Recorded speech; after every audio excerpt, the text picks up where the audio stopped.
చూసుకోవాలి సార్. మనకి మురళీ కొద్దిగా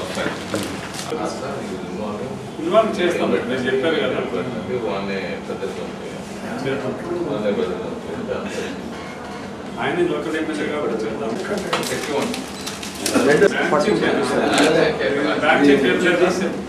సార్ నా దగ్గర చెక్ ముందు ఇస్తాము అంటే ఏం లేదు, ఏం లేదు కనిపించదు కదా సార్. ఒక్క నిమిషం సార్. ఇట్లా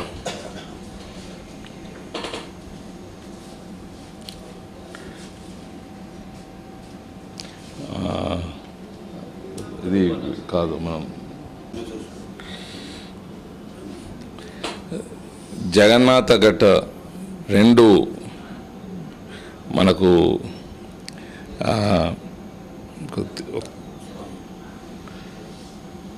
కర్నూలు ప్రాంతం సౌత్లో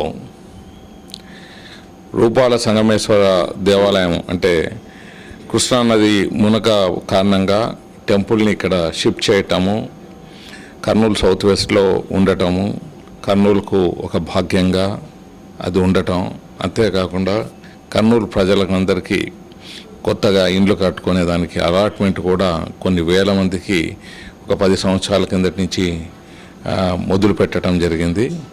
సో అందులో భాగంగా కమిటీ వాళ్ళందరూ చాలా చక్కగా డెవలప్మెంట్ యాక్టివిటీస్ పాల్గొంటున్నారు.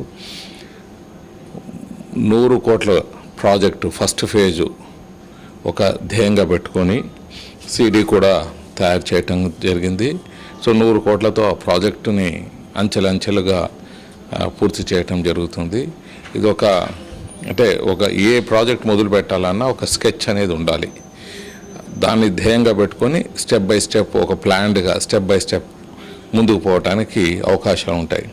సో అందులో భాగంగా ఈ 100 కోట్ల ప్రాజెక్టులో ఒక అష్టలక్ష్మి టెంపుల్ 1 కోటి రూపాయలతో అష్టలక్ష్మి టెంపుల్ కూడా కట్టే దిశలో ఈరోజు 10 లక్షల రూపాయలు మొట్టమొదట బోనీగా మొదలు పెట్టడం జరుగుతున్నది. మరి 10 లక్షల రూపాయలు ఇవ్వటం, మరి మిగతా ప్రాంతాల్లో కూడా మిత్రులను కూడా ఇటువంటి కార్యక్రమాలు చేపట్టే దిశలో ముందుకు పోతున్నారు. అంతకుముందే మన పుల్లారెడ్డి గారు కూడా ఒక పెద్ద టెంపుల్ కట్టడం జరిగింది, ఆంజనేయ స్వామి టెంపుల్. అక్కడ పూజలు జరగటం లేకుండా ఉంటే పూజలు జరగటం జరుగుతున్నది. పక్కనే జగన్నాథ ఘట్ట దగ్గర ఇటీవల ఒక పిరమిడ్ కూడా చూసేదానికి చాలా అందంగా, అంటే జగన్నాథ ఘట్ట ఇంకో టెంపుల్ అక్కడ కూడా పిరమిడ్ ఒకటి కట్టడం జరిగింది. పిరమిడ్ ప్రజలందరూ చూసి రావాలి. అక్కడ పిరమిడ్ ఉంది. ఆ పిరమిడ్ చుట్టూ అంటే బుద్ధుని కాలం, జైన్ల కాలం నుంచి ఉన్న శిథిలాలు కూడా మనకు కనపడతాయి అన్నమాట. అంటే మన ప్రాచీన సంప్రదాయం అంతా అక్కడ కనపడుతుంది మనకు. సో చాలా డెవలప్ అయిన ఒకనొకప్పుడు కొన్ని వేల సంవత్సరాల కిందట ఇవంతా డెవలప్ అయిన ప్రాంతాలు. సో ప్రజలు తప్పకుండా చూసి రావాలి. ఇప్పుడు చూసేదానికి అనుకూలంగా ఉంటాయి. సో ఇవన్నీ చూసేదానికి మనకు అన్ని అవసరాలని కర్నూలు చుట్టుపక్కల డెవలప్ చేసే ధ్యేయంగా ముందుకు వెళ్తున్నాం. అందరూ పెద్దలంతా దీనికి ముందుకు వస్తున్నందుకు వారందరికీ ధన్యవాదాలు తెలియజేస్తున్నాం.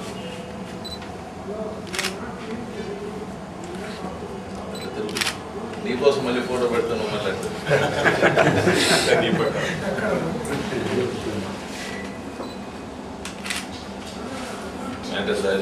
పద్మంలో ఉన్నాం. అది అందరూ ఇది